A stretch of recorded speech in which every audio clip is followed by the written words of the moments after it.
Salut tout le monde, bienvenue sur Mike's Big Drop. Pour la capsule d'aujourd'hui, qui est la deuxième vidéo, on va parler du pourquoi j'ai décidé d'avoir une chirurgie bariatrique. But principal, très simple, ça devrait pas être un secret pour personne, c'était de perdre du poids. Avant de commencer tout mon processus, j'étais à 417 livres. Maintenant, on est environ 13 mois plus tard. Je suis entre 295 et 299. Pourquoi pas 300? Parce que 300, c'est une grosse barrière psychologique que j'ai franchie. J'ai pas pesé 300 livres au moins depuis au moins 20 ans, peut-être la fin de mon secondaire même. Ça fait longtemps. J'ai 41 ans, pour ceux qui ne le savent pas. Donc, ça fait vraiment longtemps. Autre chose aussi, des buts que je voulais atteindre, c'était juste de reprendre le contrôle sur ma qualité de vie. D'éviter des problèmes de santé potentiels. Je suis chanceux, très chanceux, que malgré avoir passé ma vie en surpoids, et en surpoids vraiment extrême, je n'ai pas de problème de diabète, je n'ai pas de problème de cœur, je n'ai pas d'indicateur des deux, j'ai pas de problème de cholestérol, j'ai pas de problème de haute pression. Donc, toutes ces choses-là qui, même quelqu'un qui est en santé, qui arrive à l'aube de la quarantaine, qui normalement devrait avoir, qui pour moi est en surpoids, devrait être sur un processus comme un chemin accéléré. Dans le fond, je suis très chanceux de n'avoir... J'avais rien de ça. Et encore aujourd'hui, même la situation s'est améliorée considérablement. Je n'ai rien de ça. Ceci dit, c'est des choses que j'essaie de prévenir parce que, comme beaucoup d'entre vous, ça court dans ma famille. Il y a beaucoup de gens qui ont des problèmes de cœur, qui ont des problèmes de diabète, ou on of the above pour certaines personnes dans la famille. Donc, il faut peut-être prendre ça en charge. C'était l'objectif premier. L'autre chose aussi, c'était être capable de vivre un peu de façon plus, j'aime pas ça dire normale, mais disons de plus régulière. Je donne un exemple. Mes vêtements, auparavant. Donc, la grandeur de mes vêtements. Mes gilets, les t-shirts, les hoodies, tout ça, j'étais rendu à 4-5 XLT.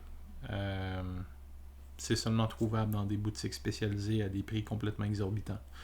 Mes pantalons, même chose. J'avais du 54-56 de tour de taille, dépendant de la marque. Ça coûte cher. Ça coûte très cher. Des t-shirts un t-shirt 80$, une paire de jeans 125, 150 minimum à rabais. Ça coûte cher rapidement.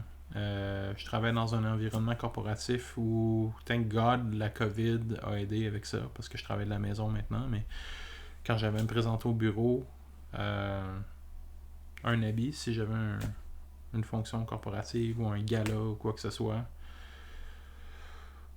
ça commence à 4 chiffres minimum. Puis juste pour mettre ça relatif, on parle pas de vêtements de haut de gamme ou avec des tissus particuliers.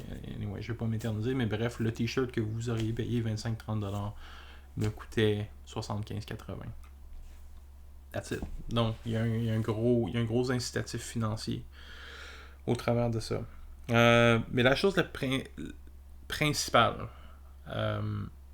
c'était que j'étais dans un cercle vicieux où j'avais perdu le contrôle totalement de mon poids, ma qualité de vie.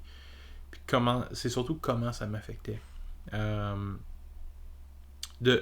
vie tous les jours était de toujours contrôler, de penser à ma corpulence, ma grandeur, mon poids. Juste moi en tant que tel, est-ce que faire ces activités-là, est-ce que je peux? Est-ce que ça va être approprié? Est-ce que ça va me causer des problèmes? Est-ce que ça va mettre les gens autour de moi dans des situations un peu awkward? Je donne un exemple, ce qui a été ce qui m'a vraiment décidé de le faire par l'entremise de mon travail. Une de mes responsabilités, c'est de visiter des partenaires dans différents pays. Et une des choses, j'ai dû aller aux Philippines par l'entremise de mon travail. Et malgré que mon travail, je suis super chanceux, ils ont tout fait pour m'accommoder. N'en reste que quand tu mesures 6 pieds 5 pouces, ce qui est presque 2 mètres, puis que tu es au-delà de 400 livres, il n'y a pas un siège d'avion, il n'y a pas un avion qui est designé pour ça. Peu importe la classe. Donc, j'ai fait un voyage aux Philippines et j'ai dû revenir. C'est environ 30 heures. Avec les escales, tous les vols, tout ça. Mais de vol en tant que tel, c'est 17 à 18 heures environ entre Montréal et Manille. Ça m'a pris 1 mois pour récupérer. C'était vraiment, vraiment pas facile. Donc, quand je suis revenu, ça a été comme un peu la goutte qui a fait déborder le vase, ce qui m'a fait dire, OK, ça fait 15 ans que j'essaie de perdre du poids, que je fais des diètes, je vais au gym, je fais certaines choses, mais c'est tout le temps comme pour des laps de temps. Puis éventuellement, ce qui est en bout de ligne, c'est le mental et le moral prendre dessus. Mais ça m'a vraiment ça a été vraiment quelque chose de très difficile, puis ça a été vraiment un peu comme le wake-up call, puis la preuve, je suis comme, OK, on a perdu le contrôle. Ça marche plus, on peut plus continuer comme ça. J'ai fait face à toutes les limites, tous mes inconforts, mes insécurités. Juste ce voyage-là a été pénible. L'avion, le voyage là-bas, c'était extraordinaire, mais pour me rendre et revenir, c'était difficile. Donc, j'avais une amie qui avait déjà passé au travers de cette opération-là. Ça fait une décennie que j'essaie de perdre du poids à ce moment-là. J'ai déjà considéré ça, mais j'ai jamais voulu comme le faire. J'ai jamais voulu vraiment m'exposer à passer au travers. Donc, j'ai décidé de me mettre dans une situation où il n'y avait plus d'excuses, puis de juste go for it, puis de faire l'opération. First things first. Ne faites pas ça. Si vous allez faire une opération chirurgicale majeure, comme pour moi, ce qu'on appelle la gastric sleeve, que j'aurais dû regarder le nom en français auparavant, mais il enlève une partie de votre estomac, une grosse partie de l'estomac. Agrafe ça ou colle ça ensemble.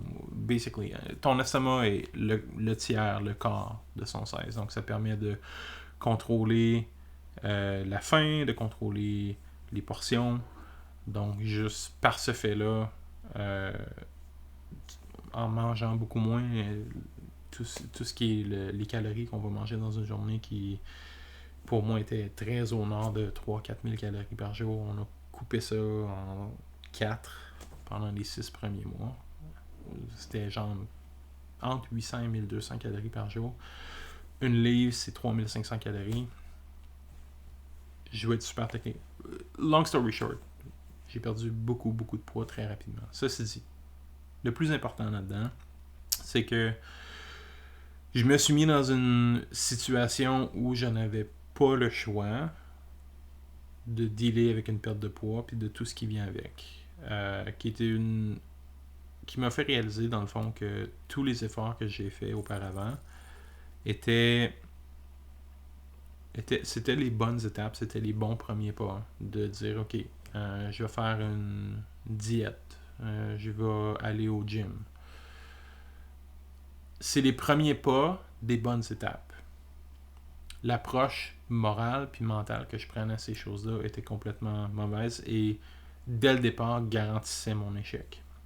J'explique. Ce que je fais maintenant, c'est pas une diète. C'est un changement de style de vie. Est-ce que j'ai encore le goût de manger de la pizza, de la poutine, McDonald's, Harvey's, whatever, de manger du junk food, de commander du Uber Eats, du skip the dishes, de whatever? Yep, tout le temps. All the time. Ça part pas. J'ai fait ça pendant je sais pas combien d'années. On va dire 20 ans. Ça s'en va pas du jour au lendemain comme ça. Faire une diète. Quand j'ai commencé une diète, première des choses, c'est que tu as une date de début, mais du fait que tu appelles ça une diète, tu le sais déjà qu'il y a une fin. L'échec est là en partant. Tu calcules ton échec, tu le sais que tu vas le faire pour un certain temps, puis qu'après ça, tu retournes à tes anciennes habitudes. En partant, ça marchera pas. Ce qu'il faut faire, c'est un changement de vie. Ça veut dire que si tu veux que quelque chose soit différent, il reste différent, tu vas devoir faire les choses différemment et tu vas devoir continuer à faire les choses différemment. Puis il est là le plus gros challenge. Toute ma trentaine, j'ai essayé de perdre du poids, j'ai eu des fluctuations de poids de 30, 40, 50 livres. Mais à un moment donné, comme n'importe quoi d'autre, tu flanches ou le fait que tu te dis comme je ferai pas ça tout le temps, ça finit par gagner. Puis tu retournes dans tes vieilles habitudes. Pour moi, je mangeais mes émotions. Donc, bottom line, pour moi, le plus gros changement que j'ai fait, oui, il y a un aspect physique que les gens voient le plus. C'est très notable de perdre 120 quelques livres. Tu peux pas le voir. Puis, c'est fantastique. C'est vraiment comme... Tu te sens extraordinairement mieux. Tu te sens... Personnellement, moi, c'est un feeling que jamais j'aurais cru avoir, que j'ai maintenant à tous les jours, à tous les matins quand je me réveille. Je me sens libéré. Je me sens plus pris dans mon corps. Mais ça, c'est la partie que tout le monde voit. La partie qui est la plus importante, c'est que je me suis prouvé que j'étais capable de le faire. Puis si vous voulez faire un changement drastique dans votre vie, la clé du succès est là-dedans.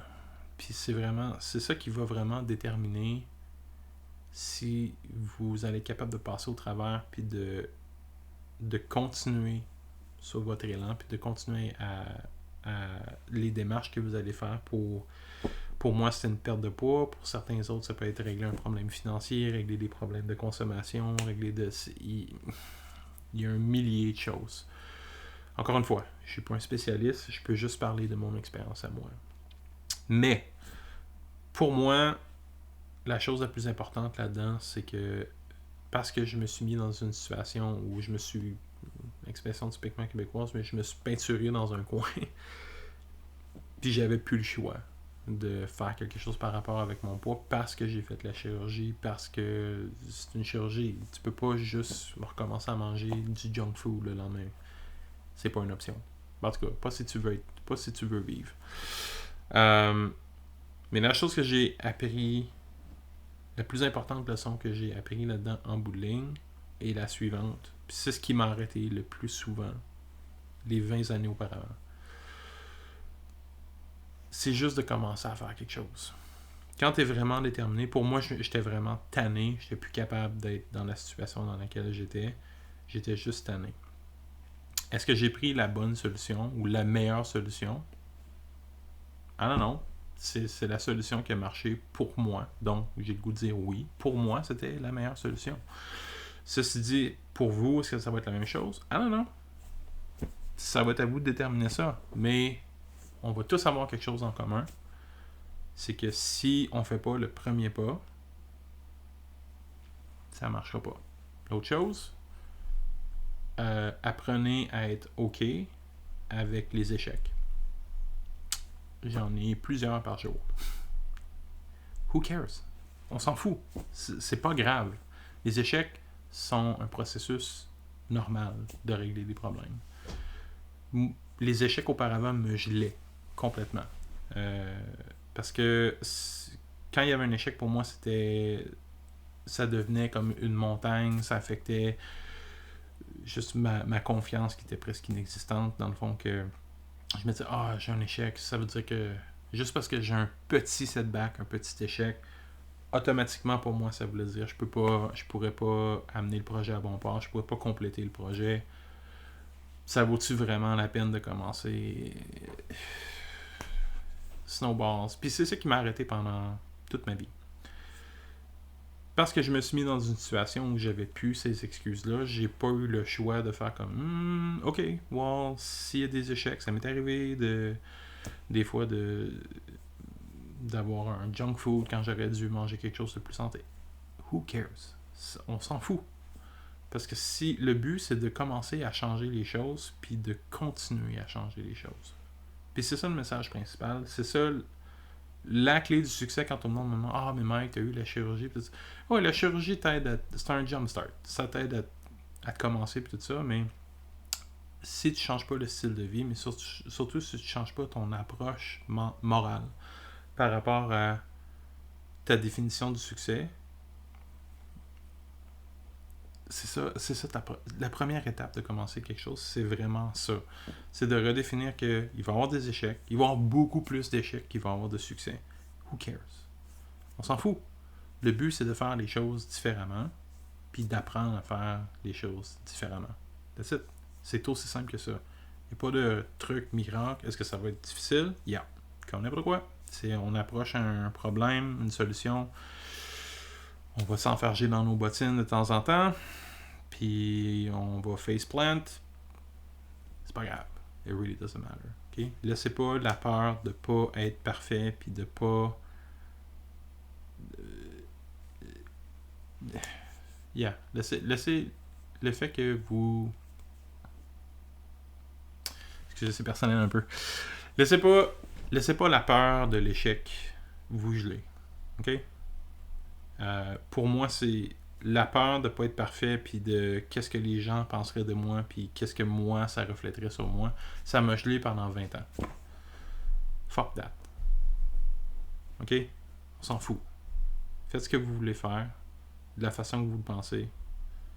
Je vous dis, vous allez vous planter au début, c'est normal. Ceci dit, c'est juste représentatif de l'étape que tu viens d'essayer. C'est pas représentatif de tout ce que vous allez faire après. On est allé beaucoup plus loin que juste pourquoi la chirurgie, mais toutes les autres vidéos vont être basées sur ces pensées-là. Donc c'est important pour moi de partager ça avec vous. Je vais essayer de garder ça beaucoup plus court dans les prochaines étapes. Mais si vous avez regardé jusqu'au bout, merci. On va essayer de coordonner le tout, mais le message le plus important, c'est de ne pas avoir peur de l'échec, parce que c'est juste une étape dans le processus, comme toutes les autres. Alright? Merci.